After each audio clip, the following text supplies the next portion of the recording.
حضرت آدم علیہ السلام فرماتے ہیں کہ جب جنت سے نکال کے اما ہوا اور ان کو پھینکا گیا تو ایک ستارے کے مانند کہکشاں میں ایک ستارہ چمک رہا تھا.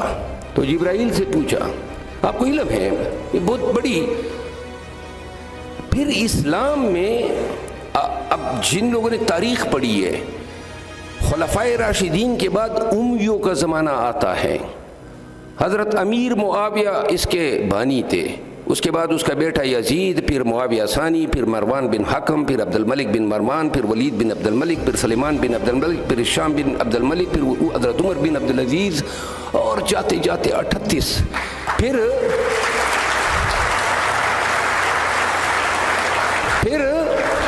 عباسی آئے، پھر مملوک آئے، اور پھر ہم اسلامی تاریخ میں دیکھتے ہیں تو اسلام میں ایک تحریک اٹھی. یاد رکھیں آج کا آپ کا آئی ٹی کا دور، آپ اس کے ساتھ تقابلی جائزہ لیں کہ اسلام میں سوالات پیدا ہو گئے. امیوں اور عباسیوں دور میں یہ ریزننگ کی باتیں کرتے تھے کہ بھائی یہ دنیا کس طرح تخلیق ہوئی.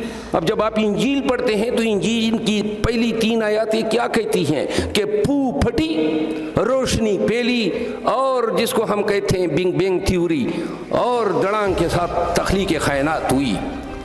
یعنی کہ اندھیرا تھا، اندھیرے میں پھو پھٹی. پھر سوال پیدا ہوئے. آپ نے ایک ہمارے مسلمانوں میں بعد میں لوگوں نے اس کو فرقہ بنا دیا، اثنا اشاریہ. اب میں سے کوئی جانتا ہے اثنا اشاریہ؟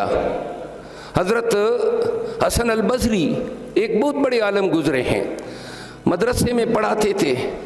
تو ان کے پاس 3 لوگ گئے. انہوں نے کہا یا شیخ ایک شخص ہے، اس کا جو چھوٹا بیٹا ہے وہ 3 ماہ کی عمر میں مر گیا، تو یہ کہاں جائے گا، جنت میں جائے گا یا دوزخ میں جائے گا؟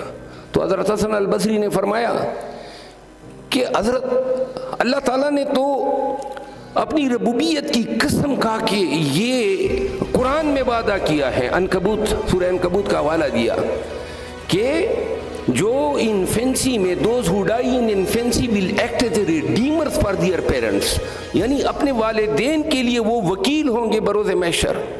تو لہذا خود تو جنت جائیں گے، والدین کا بھی وسیلہ بنیں گے. دوسرا سوال، وہ دوسرا بیٹا ہے 30 سال کی عمر میں دنیا کے جہاں کے گند کیا، شرک کیا، قتل کیا، فساد کیا، فتنہ کیا، وہ کہاں جائے گا؟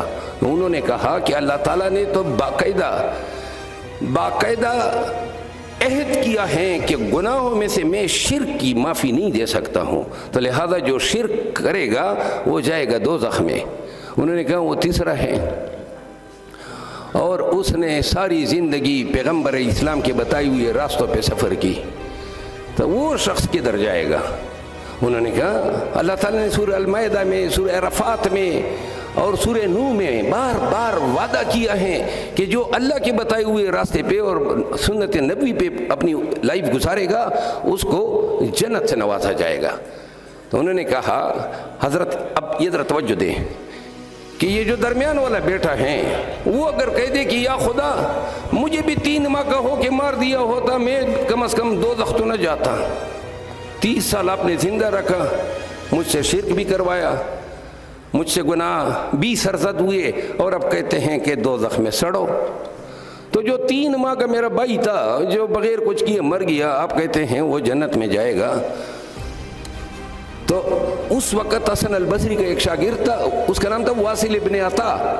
وہ کھڑا ہو گیا اور اس نے کہا کہ یا شیخ اس سوال کا جواب میں دیتا ہوں. انہوں نے کہا نہیں، خاموش ہو. انہوں نے کہا نہیں میں جواب دینا چاہتا ہوں. انہوں نے کہا نہیں آپ نہیں دیں گے. تو واصل ابن عطا کھڑا ہوا اور وہ نکل گیا مدرسے سے. تو جب وہ نکلا تو اس نے ایک فکرہ کہا اتذل انا، یعنی ہی سیڈڈ فرام اس، یہ ہم سے چلا گیا.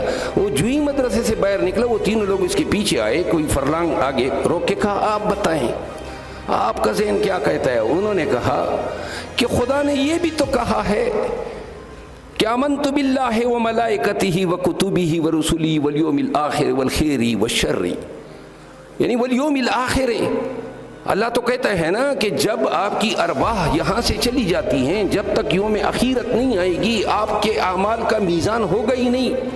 تو کس طرح بغیر روز آخرت کے فیصلے کے آپ ابھی سے کسی کو فتوے دے رہے ہیں، نواز رہے ہیں کہ تمہیں عذاب قبر ملے گا، تمہیں دوزخ ملے گی، تمہیں ہو سکتا ہے اللہ تعالیٰ جو ہیں وہ مثال دی کہ ابراہیم ابن ادم اور اصحاب کہف کے کتے کی مثال دی۔ امید ہے آپ لوگ یہ سارے واقعات سمجھتے ہیں کیونکہ یہ اسلامی تاریخ ہے ہماری۔ تو انہوں نے کہا ہو سکتا ہے اللہ اس کے توفیل، یا آپ کے خاندان میں کوئی حافظ قرآن ہو گیا۔ یہ ساری باتیں اسلام نے ریزننگ کا درس اس زمانے سے شروع کیا جب حضور کریم قرآن کریم کی آیاتیں جب ان پہ نازل ہوتی تھی تو وہ بیان کیا کرتے تھے۔